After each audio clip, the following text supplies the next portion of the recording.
এই মুমিনের জানের থেকেও রাসূলকে কাছে রেখেছেন আর আল্লাহ নিজের শাহরগের থেকেও কাছে আছে। শাহরগ কেটে গেলে কিছু সেকেন্ডও কাটা যায়।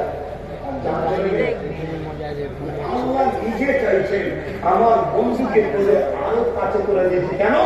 বন্ধুই তো তোদেরকে ট্রেনিং দিয়ে তৈরি করে আমার জান্নাতে নিয়ে আসলে আমি তখন দেখা দেবো। জোরে বলুন সুবহানাল্লাহ।